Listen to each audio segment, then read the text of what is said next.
Well, I mentioned earlier, I was lucky enough to introduce Tom Woods, that I've called myself a conservative for 15 years. But usually that has meant, when you're in casual conversation with somebody, I'm talking about before 2008, somebody extols the virtues of George W. Bush and Dick Cheney, and they're trying to appeal to you, oh, that's what conservatism's about, and it's sort of embarrassing. I think we're at a point now, whether you call it conservatism, libertarianism, the heart of that, what Reagan said was the heart of conservatism, libertarianism.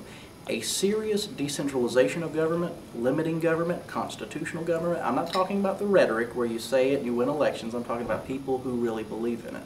And that's what I consider real conservatism. There's different forms of conservatism, social conservatism, and other things. But at the heart of it, the Barry Goldwater style rollbacking of federal power. That's what I consider just the heart, the meat of conservatism, if that makes any sense.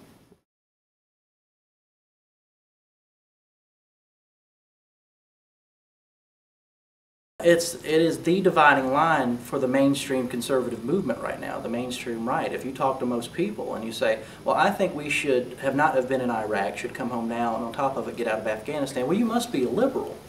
And that's not the case at all. There's people who keep up with Campaign for Liberty or follow Dr. Paul who know better than that, but it's a fight that we're going to have to take to the mainstream. The easiest way to point it out, I like to talk about blowback, how our intervention causes more terrorism, it's more trouble than it's worth, but right now with all the spending that's going on out there, people are angry about spending, stimulus, bailouts, so the bank bailouts. If you're angry about that you want to protest about that, you're up in arms about that, why would you spend $3 trillion on a war in Iraq? Let's do a cost-benefit analysis. Really, what did you get out of that? I think that's our job as real conservatives who care about limiting government as a whole. I always say, often on my radio show, that a lot of liberal Democrats will say, well, the only thing wrong with the Great Society and welfare is that we haven't done enough. In other words, we're not subsidizing the poor per se, we just need to spend more money and we'll finally get there and help these people. And conservatives rightly say, that's completely ridiculous. It's subsidized the problem, it's made the problem worse. Well, conservatives, unfortunately, or I should say self-described conservatives, do the same thing on foreign policy. Well, we intervene here, we intervene there, Al-Qaeda gets bigger, the threat gets worse. We spend more money, and nothing ever seems to change. So what's the answer? Oh, well, now we got to bomb Yemen and Pakistan. Let's look at Iran. They're the same way with foreign intervention that the Democrats are with welfare. It is the dividing line for the mainstream conservative movement, and we can't be conservative again in the limited government sense until we look at foreign policy and get our heads straight.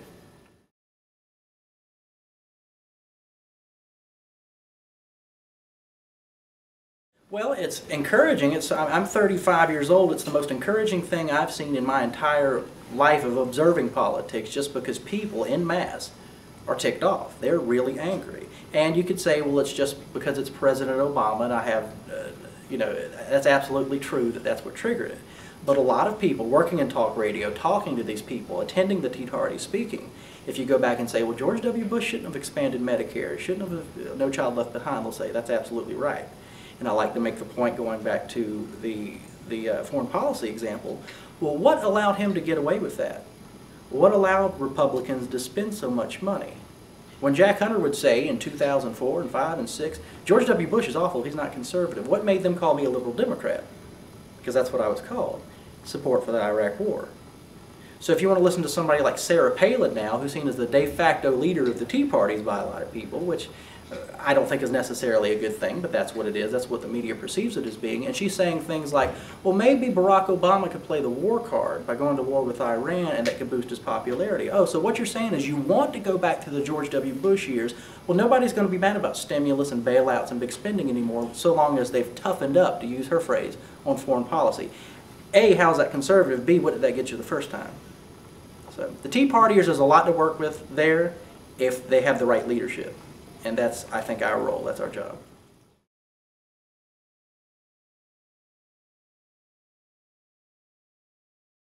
Well, it's confusion. People don't know what to think anymore. They know they're conservative. Conservatism, at least up till now, has had a lot to do with identity instead of policy. I've made the comment time and again to go back to Sarah Palin. What is it that so many conservatives are attracted to about Sarah Palin? Her policy? Well, most of them really don't discuss that. It's political celebrity. It's the identity. I'm on the right. I'm a conservative. I like Sarah Palin. Well, that's what the Democrats have with Barack Obama. There's no difference there. He's a political celebrity. What does he stand for? How does he differ from Bush? Don't bother me with that now. He's our president. He's so cool-headed and smart and articulate. I just think he's wonderful.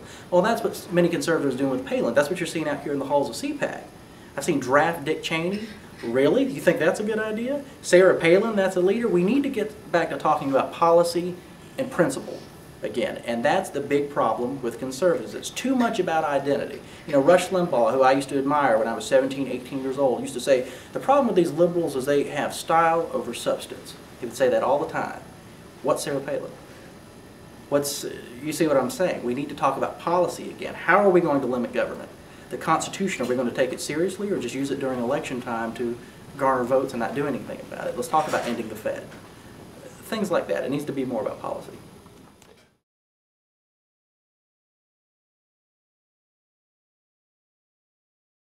Well, I followed the Pat Buchanan campaign in 1996, and I was one of these weirdo anti-war conservatives who thought we should bring down the New World Order, to use Buchanan's language, and that was, you know, when I was in my 20s, that was a big deal to me. That sort of turned my mind from sort of being the typical talk radio listening neoconservative without even knowing what that word meant, to real conservatism, which we've been discussing. Followed Buchanan in 96, followed him in 2000, and I would run into people every once in a while I used to know from that time, but there was no movement anymore. The neocons ran everything until Ron Paul came along in 2008. Not only do you have a revolution similar to Buchanan's in 96, where you have a popular conservative movement where people are talking about, let's don't police the world. Woodrow Wilson was a liberal and George Bush talked just like him. Let's get away from that. Let's limit government. Let's get back to the Constitution. But you've got the young people. And any revolution that's going to mean something in the end has to have young people. A lot of older people already made up their minds. In your formative years, when you're young, about what's good and bad, right and wrong about politics. If you think Ron Paul is the way to go, that's hope for the conservative movement, hope for this country. And he's done it just by being himself and being a straight shooter, and we owe him a debt of gratitude.